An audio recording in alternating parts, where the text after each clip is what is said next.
సంగారెడ్డి జిల్లా రుద్రారం గ్రామంలోని ఆందోళనకర పరిస్థితులు నెలకొన్నాయి. గ్రామంలోని 150 ఎకరాల విస్తీర్ణం కలిగిన పెద్ద చెరువు కాలుష్య కొరల్లోని చిక్కుకుంది. స్థానిక పరిశ్రమలు వర్షాల మాటున రసాయన వ్యర్థాలను చెరువులోకి వదలడంతో 5 రోజులుగా వేలాది చేపలు చనిపోతున్నాయి. నీరు పూర్తిగా విషపూరితంగా మారింది. సాగునీటిని కూడా ఈ చెరువు పనికి రాకుండా పోయే ప్రమాదం అంటూ స్థానికులు తీవ్ర ఆగ్రహం వ్యక్తం చేస్తున్నారు. మరోవైపు చనిపోయిన చేపలను వలస కార్మికులు తీసుకెళ్లి వండుకొని తినడంతో పాటు విక్రయిస్తారని, దీనివల్ల ప్రజల ఆయురారోగ్యాలు ప్రమాదంలో పడే అవకాశం ఉందని ఆందోళన చెందుతున్నారు. వెంటనే అధికారులు స్పందించి కాలుష్యకారక కంపెనీలపై చర్యలు తీసుకోవాలని కోరుతున్నారు.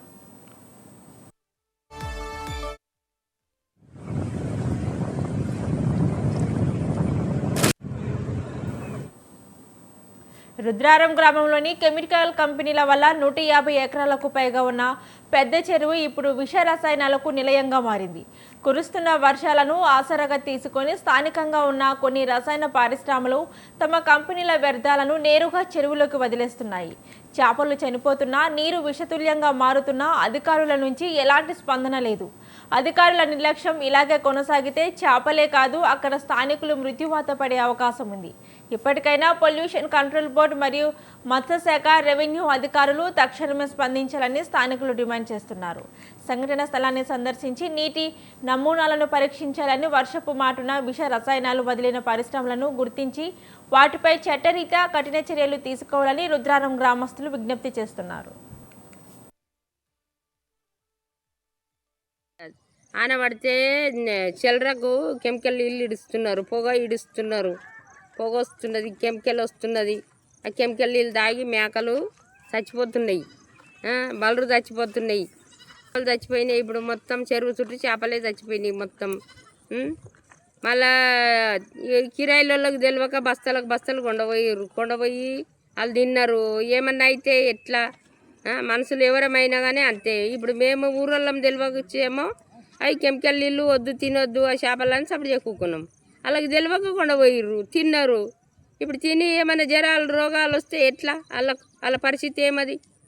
ఇప్పుడు ఇవి రాకుండా చేస్తే జర నయం ఉంటుంది కదా మాకు కూడా.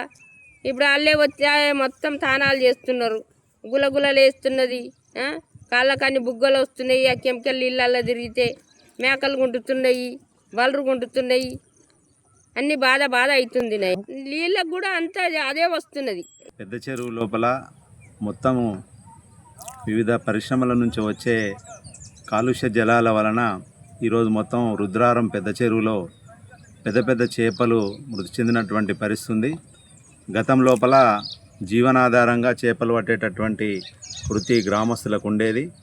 మొత్తం అనేక కంపెనీల నుంచి పాషామైలారం పారిశ్రామిక వాడలో ఉన్నటువంటి ఎంఎస్ఎన్ కానీ, రుద్రారంలో ఉన్నటువంటి ఎంఎస్ఎన్ పరిశ్రమ నుంచి వచ్చేటటువంటి కలుషిత జలాలతోని ఈరోజు పూర్తిగా మా గ్రామంలోని పెద్ద చెరువు కలుషితమైపోయినటువంటి పరిస్థితి ఉంది. మనం కళ్ళ ముందే చూస్తూ ఉన్నాం. ఈరోజు లక్షలాది చేపలు ఈరోజు చనిపోయినటువంటి పరిస్థితి ఉంది. చనిపోయినటువంటి చేపలు బాగున్నాయనే ఉద్దేశంతో రుద్రారం గ్రామంలో అనేక ప్రాంతాల నుంచి వచ్చి బ్రతుకుతున్నటువంటి వాళ్ళు వచ్చి తీసుకెళ్ళి ఆ రకంగా వంట వండుకొని తినేటటువంటి పరిస్థితి కూడా ఈరోజు జరిగింది. అనేక మందికి ఇబ్బందులు, అనారోగ్యానికి గురైనటువంటి పరిస్థితి. వెంటనే జిల్లా అధికార యంత్రాంగం స్పందించి వీటిపైన చర్యలు తీసుకోవాలని చెప్పేసి కూడా రుద్రారం గ్రామం తరపున డిమాండ్ చేస్తూ ఉన్నాం.